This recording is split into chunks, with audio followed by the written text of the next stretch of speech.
बाल विकास परियोजना ना तो केंद्र सरकार के हाथ में है और न ही राज्य सरकार के हाथ में है। ये ऐसे विभाग है जहां पर आम जनताओं के बच्चों को कुपोषण से बचाने या फिर उन्हें शिक्षित करने का पूर्ण रूप से जिम्मेदारी ये किसी यूनियन संस्था के द्वारा है, विभाग है। उसके द्वारा जिस प्रकार से इसको आगे बढ़ाने की कोशिश की जा रही है, लेकिन हर समय हर अवधि में जो है इनके नए नए तरीके पेश किए जाते हैं और इनके जो चलाने वाले कर्मचारी हैं उनके ऊपर भी जो है सरकार के बहुत सारे दबावें होती है और वो लगातार अपने कर्मचारी को एक प्रकार से, अगर मान लीजिए कि शोषण आप इसको कह सकते हैं कि एक प्रकार से शोषण करना, ये विभाग के अंदर जो जितनी सारी कर्मचारी है और सरकार है इसका पूरा मंशा होता है। अब ऐसा हम क्यों कह रहे हैं, इस बात को समझना आपकी लिए बेहतर है। क्योंकि एक आंगनबाड़ी सेविका और सहायिका ने अपनी मांग के लेकर के धरना प्रदर्शन करते हैं और जब अपनी मांगों को लेकर के जब धरना प्रदर्शन करते थे तो सरकार ने उस समय जो पोषाहार की व्यवस्था है वो जो है बंद कर दी।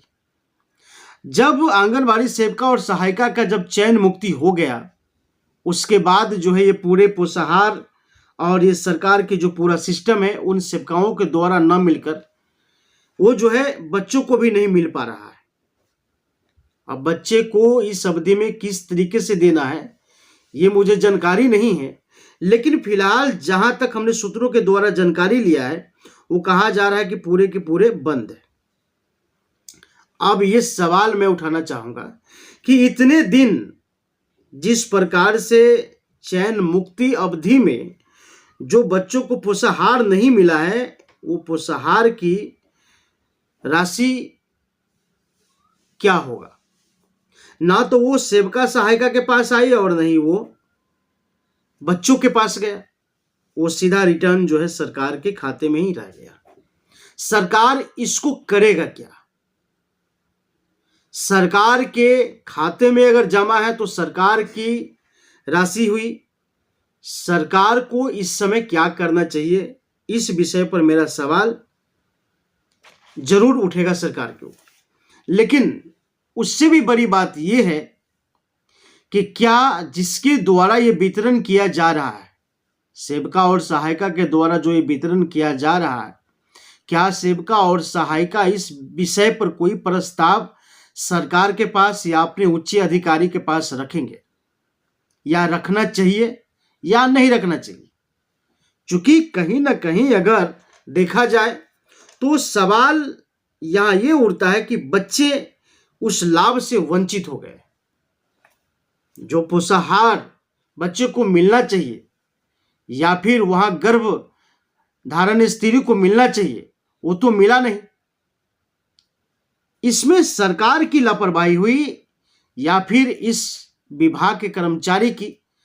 इस विभाग की कर्मचारी को तो हम लापरवाही नहीं कहेंगे क्योंकि उसने अपने अधिकार हक के लिए आवाज उठाया, लेकिन सरकार ने जिस प्रकार से चयन मुक्त किया उस अवधि में जो ये पोषाहार रुका, उस पोषाहार को सरकार ने क्या किया, उस पोषाहार को सरकार करेगा क्या, ये सवाल तो उठता ही है।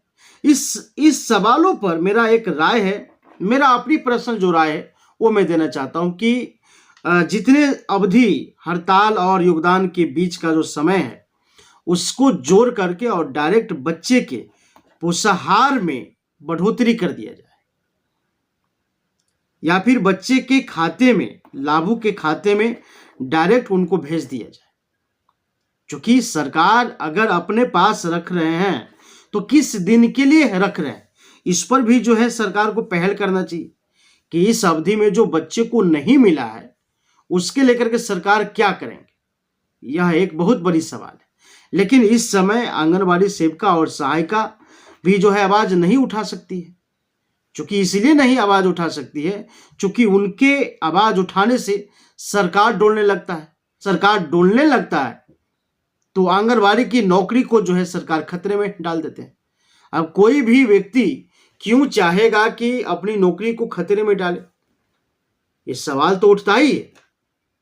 लेकिन सरकार को इस पर क्या पहल है, ये जानना बहुत जरूरत है, क्योंकि बंद अवस्था में उन बच्चों का क्या क्या कसूर है। इस बच्चे को क्या कसूर है जो बंद अवधि में ये ट्रस्ट, ये यूनियन सरकार के द्वारा उन बच्चों तक भेजती है।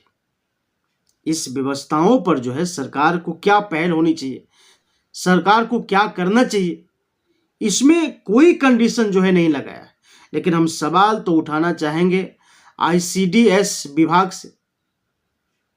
अगर इस विभाग ने अगर कोई पत्र अगर जारी नहीं करता है तो इस पर भी बहुत बड़े सवाल खड़े होते हैं।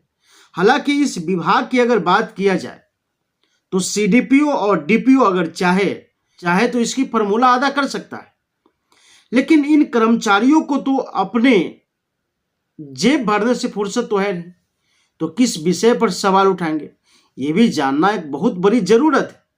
लेकिन वेतन मानदेय में अगर इसको शामिल अगर किया जा रहा है